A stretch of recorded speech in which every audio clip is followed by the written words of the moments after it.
Ang pelikula ay nagsisimula sa isang batang babae na nagngangalang Pageant na nagising, agad na nag-makeup, at pagkatapos ay nag-live online at nakikipag-usap sa kanyang mga tagasunod. Isa siyang influencer at nagsimulang sumagot sa mga tanong at magbigay ng payo sa kagandahan sa kanyang mga tagahanga. Pagkalipas ng ilang sandali, naghanda siya para sa paaralan at lumabas mula sa kanyang malamig na kulay rosas na silid patungo sa isang makitid na pasilyo sa isang ordinaryong bahay. Nakipag-usap siya sandali sa kanyang ina, na nagkwento tungkol sa pagtatrabaho ng mahabang oras sa ospital para lamang mabayaran ang mga bayarin. Pagkatapos ay tuwang-tuwa niyang binuksan ang kanyang sulat at nakakita ng isang $3,000 na tseke mula sa isang brand na kanyang ine-endorso. Gusto niyang gamitin ito upang bumili ng mas maraming branded na sapatos, ngunit pinayuhan siya ng kanyang ina na mag-ipon ng pera. Para sa kolehiyo, nasaksihan natin kung paano siya dinadala ng kanyang karera bilang influencer at mga pag-endorso ng brand ng labis na pera. Para mapanatili ang kanyang hitsura, nagkunwari siyang nakatira sa isang magarbong bahay sa pamamagitan ng pagtambay sa isang marangyang apartment building at pagpapasando sa kanyang mga kaibigan. Maya-maya, dumating ang kanyang matalik na kaibigan, sina Alden at Quinn, sakay ng isang convertible, at lahat sila ay tumungo sa sorpresang kasintahan ni Paget na si Jordan, na gumagawa ng music video. Ang eksena ay lumipat sa dalawang magkapatid, sina Bryn at Cameron, na nakasakay sa isang kotse papunta sa paaralan. Si Cameron ay isang kakaiba at hindi sikat na estudyante na walang nakakakilala, maging ang kanyang kapatid na babae, si Bryn, ay nahihiya na makitang kasama niya sa paaralan, kaya iniiwasan niya ito. Ang kanyang tanging kaibigan ay isang babaeng nagngangalang Nisha, na isang misfit din na katulad niya, at sila ay magkasundo. Ang eksena ay bumalik kay Paget na dumating sa lokasyon ng shooting ni Jordan. Nagluto pa siya ng cake para dito, at bago pumasok sa trailer ni Jordan, hiniling niya kay Alden na i-livestream ang kaganapan sa TikTok para makita ito ng kanyang mga tagasunod. Pagpasok niya, laking gulat niya nang makitang hinahalikan nito ng dalaga sa isa sa mga backdancer. Agad na humingi ng tawad ang dalaga kay Paget at nakipagkamay. At sinabing isa siyang malaking tagahanga. Nagalit si Paget at nagsimulang maghagis ng cake, na ikinagulat niya ng husto sa harap ng milyon-milyong tagahanga niya. Sinigawan niya ito na tapos na, at nakuha ni Alden ang atensyon niya at itinuro na buhay pa ito. Sa sobrang takot, tiningnan ni Paget ang telepono, puwersa niyang inagaw ang telepono mula sa mga kamay ni Alden at tinapos ang live stream. Kinabukasan, nakaramdam ng pagkabalisa si Paget at ayaw umalis ng kanyang kwarto. Dumating ang kanyang ina at ipinaalam sa kanya na komplikado ang mga break-up, ngunit magiging maayos din ang mga bagay-bagay. Sumagot si Paget na hindi lang ang breakup ang dahilan, kundi pati na rin ang pagpapahiya sa harap ng lahat ng kanyang mga tagahanga. Noon din tumawag si Quinn para kumustahin siya. Inaangkin ni Paget na maayos naman siya, at nakahinga ng maluwag na nabunyag si Jordan, at lahat ngayon ay napupuot sa kanya. Gayunpaman, hinimok siya ni Quinn na mag-login agad sa TikTok para makita kung ano ang nangyayari. Pagkatapos ay nag-online siya, at nalaman niyang nagiging viral siya sa maling dahilan. May malaking bula ng uhog na lumalabas sa kanyang ilong habang umiiyak siya. Ngayon, kilala na siya bilang Bubble Girl. Dahil sa viral video, naging paksa siya ng meme na inaalis sa kanya ang kanyang perpektong imahe bilang babae. Pagkatapos ay nakatanggap siya ng tawag mula kay Jessica, ang CEO ng beauty product company na nag-i-sponsor kay Paget. Tinapos ni Jessica ang kontrata kay Paget dahil sa nakakahiyang sitwasyon, at sinabi sa kanya na maaari silang magtrabaho muli sa hinaharap kapag maayos na ang lahat. Samantala sa paaralan, pinag-uusapan ni Quinn at Alden ang insidente, at inaangkin ni Alden na sinadya ni Paget ang nangyari. Nagulat si Quinn, at tinanong kung ang ibig niyang sabihin ay nararapat kay Paget ang nangyari. Nilinaw ni Alden na hindi niya yun sinasadya, ngunit dahil sa kanyang mataas na GPA, kaakit-akit na kasintahan, at corporate sponsor, may isang bagay na kailangang isuko kalaunan. Pagdating ni Paget sa paaralan, patuloy siyang kinukutya ng lahat, habang si Jordan ay nakakakuha ng mas maraming atensyon. At mga tagahanga, naalala ni Paget at ng kanyang mga kaibigan ang panahon na si Jordan ay isang mataba, kakaibang lalaki na may kulot na buhok. Inaangkin ni Paget na ang mga makeover ang kanyang espesyalidad. At binago niya si Jordan sa kung sino siya ngayon. Pagkatapos ay tinanong ng kanyang mga kaibigan kung bakit hindi siya lumikha ng isa pang Jordan. Noon din, may isang anunsyo tungkol sa paparating na paligsahan ng prom king at queen. Naisip ni Paget na bigyan ng makeover ang isang hindi sikat na lalaki at gawin itong prom king. Pero pareho nilang papatunayan sa kanya na mayroon pa rin siyang talento at may inis din si Jordan.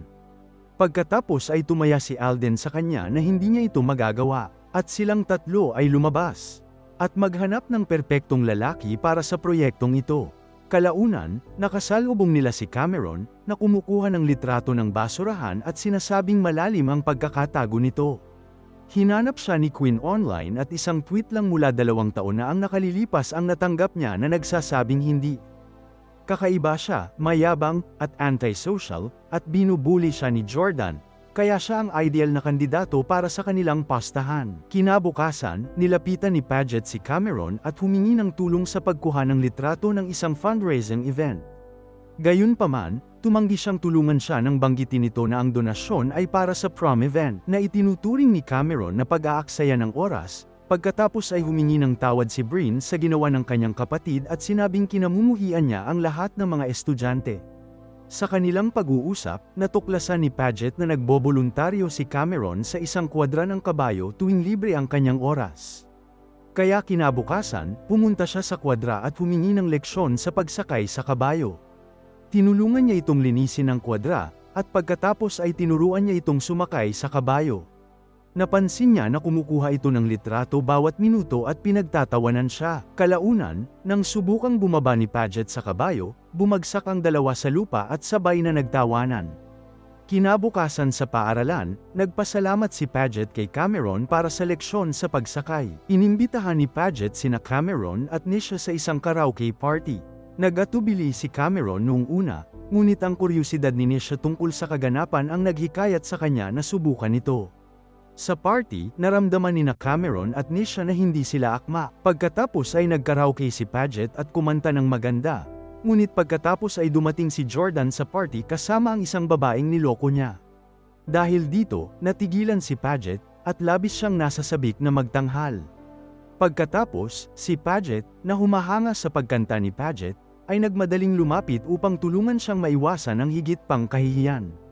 Nagtanghal ang dalawa ng isang kamanghamanghang pagtatanghal, na pinalakpakan ng lahat. Kalaunan, inalok ni Cameron na ihatid si Paget pauwi gamit ang kanyang truck. Sinadya ni Paget na iwan ang kanyang pataka bilang dahilan upang bisitahin siyang muli. Kinabukasan, binomba ni Bryn si Cameron ng mga tanong tungkol sa kanya at kay Paget, na naging dahilan upang siya ay kabahan. Samantala, nakatanggap si Paget ng tawag mula kay Jessica, na nagbunyag na ang kanyang duet video kasama si Cameron ay naging viral. Pagkatapos ay tinanong ni Jessica ang tungkol sa lalaki sa video. Sumagot si Paget na siya ang susunod niyang proyekto sa makeover, na naglalayong gawing mas popular pa siya kaysa kay Jordan. Hangang-hanga, sinabi ni Jessica sa kanya na kung magtatagumpay siya, ang pag-endorso ng brand ay magiging kanya. Sa bahay ni Cameron, ipinakita ni Bryn sa kanya ang viral duet video, na naging dahilan upang siya ay mamula sa kahihiyan. Nang sandaling yun, tinawagan ni Paget si Bryn at binanggit na may naiwan ito sa kotse ni Cameron. At sinubukan niyang hikayatin si Bryn na tumanggi, ngunit inimbitahan siya ni Bryn. Dumating si Paget at tinanong si Cameron kung maaari silang pumunta sa isa pang aralin sa pagsusulat, na kung saan ay atubiling pumayag siya. Habang nag-aaral sa pagsusulat, nagsimulang mas malalim ang koneksyon ni Paget at Cameron. Sinabi sa kanya ni Paget na inaabangan na niya ang pagtatapos sa high school tulad niya. Ngunit ngayong nawala na ang kanyang sponsorship, hindi na niya alam kung ano ang gagawin sa kanyang sarili. Inamin ni Cameron na nakakainis ito at ibinahagi ang kanyang pagnanais na maglakbay sa mundo at kumuha lamang ng mga larawan. Tinukso rin niya ito dahil sa patuloy na pagkuha ng mga larawan ng kanyang sarili para sa kanyang mga tagahanga. Sinagot niya na kahit papaano ay hindi siya kumukuha ng 12 ng mga larawan na walang makakakita. Pagkatapos ay inalok niya na ipakita sa kanya ang kanyang ginagawa, at nakarating sila sa isang luma ngunit gumaganang istasyon ng tren. Gumagawa si Cameron ng street photography doon, at hindi pa nakakapunta si Paget sa isang lugar na tulad nito dati. Ngunit nabighani siya. Kalaunan, habang nagkakape sila, tinanong siya ni Paget kung bakit siya nakatira sa kanyang lola. Pagkatapos ay ipinaalam niya sa kanya na mas gusto ng kanyang ama na tumira sa Sweden matapos mamatay ang kanilang ina sa isang aksidente sa sasakyan. Ibinahagi niya na ang kamerang ginamit niya ay dating kamera ng kanyang ina. Nang marinig ito, nagsalita rin si Paget na ikinwento ang tungkol sa diborsyo ng kanyang mga magulang at kung gaano kahirap ang kanyang ina na magtrabaho bilang isang nurse para matustusan siya. Pagkatapos, inimbitahan siya ni Paget sa birthday party ni Aiden na magiging maganda ang tema ng Gatsby. Tinanggap ni Cameron ang imbitasyon at tinanong kung maaari siyang magsama ng ilang mga kaibigan na sinang-ayunan naman ni Paget. Sa susunod na eksena, namimili sina Paget, Cameron, Nisha at Bryn ng mga damit para sa party. Pagkatapos ay binigyan ni Paget si Cameron ng makeover at binago ito ng malaki. Ginupitan niya ang buhok nito at binihisa ng suit. At ngayon ay napakalinaw na may gusto si Paget sa kanya. Pagkatapos ay pumunta silang lahat sa party ni Aiden, kung saan lahat ay nagulat sa bagong hitsura ni Cameron. Dumadalo rin si Jordan sa party, at lumabas na iniwan na pala siya ng kanyang kasintahan. Nang makita niya si Paget, gusto niyang makipagbalikan dito, ngunit tinanggihan siya nito at umalis. Pagkatapos ay itinuon ni Jordan ang kanyang pansin kay Bryn at sinubukang makipag-score dito. Gusto rin niya ito, ngunit habang pinipilit niya ang sarili sa kanya, umalis ito at nakasalubong ang kanyang kapatid sa karamihan. Pagkatapos ay ipinaalam niya sa kanya ang nangyari. Nagalit si Cameron at hinarap si Jordan tungkol dito. Pagkatapos noon, nag-away ang dalawa, at pinahiya ni Cameron si Jordan sa harap ng lahat. At pagkatapos ay naghiganti kay Cameron sa pamamagitan ng paghagis sa kanyang pinakamamahal na si Cameron sa swimming pool. Hinabol ito ni Cameron, at pagkatapos ay umalis sa party dala ang kanyang camera. Hinabol siya ni Paget at humingi ng tawad sa inasal ni Jordan. Pagkatapos ay tinanong ni Cameron si Paget kung bakit bigla itong naging interesado sa kanya, na wala siyang masagot. Nang gabing yun, nakaupo si Paget sa kanyang silid, tinatanggal ang kanyang makeup. Pagkatapos ay nagsimula siya ng isang live stream kung saan tinatalakay niya kung paano siya palaging nakatuon sa hitsura at ugali, ngunit mas mahalagang makita kung sino ang nakapaligid sa iyo. Nang sandaling yun, naputol siya ng isang text message mula kay Jessica, na nagsabing nakita niya ang mga viral video mula sa party ni Alden at na siya ay magiging tinawagan siya sandali para pag-usapan ang kanilang sponsorship. Kinabukasan sa paaralan, natagpuan ni Cameron ang kanyang sarili na nasa sentro ng atensyon dahil sa viral na video ng kanyang away kay Jordan. Sa una ay hindi nagustuhan ni Cameron ang ideya na ito ang dahilan kung bakit siya isa sa mga kandidato para sa prom king, ngunit natuwa siya nang mapagtanto niyang mangangahulugan ito ng pang-aasar kay Jordan. Kalaunan sa paaralan, hindi inaasahang nakilala ni Paget sina Jordan at Alden, na ngayon ay magkasintahan na. Napagtanto niya na sinasabotahe siya ni Alden simula nang maghiwalay sila, dahil iniwan niya ang live stream para ipahiya siya.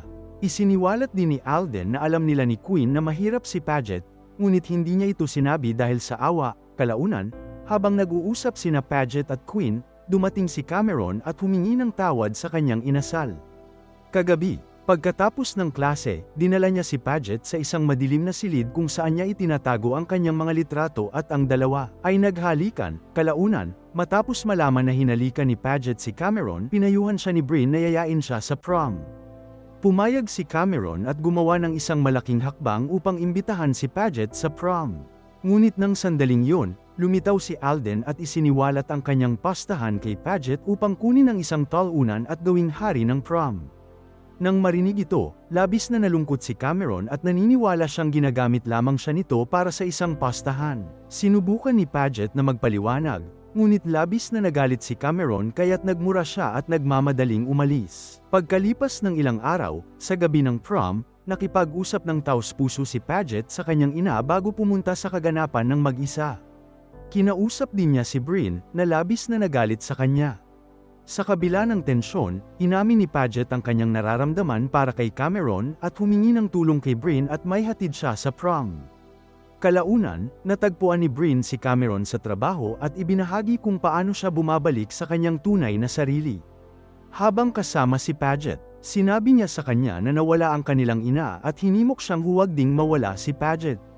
Sa prom, kinoronahan sina Paget at Jordan bilang reyna at hari ng prom. Sa kanyang talumpati, ibinahagi ni Paget ang kanyang tunay na sarili, Inamin na peke ang kanyang social media persona. Ipinakita pa niya sa kanila ang kanilang tunay na bahay at ang katotohanan na ang kanyang ina ay nagtatrabaho bilang isang nurse. Isiniwalat niya na nagpapanggap siyang isang taong hindi naman siya at nagpas siyang isuko ang kanyang korona.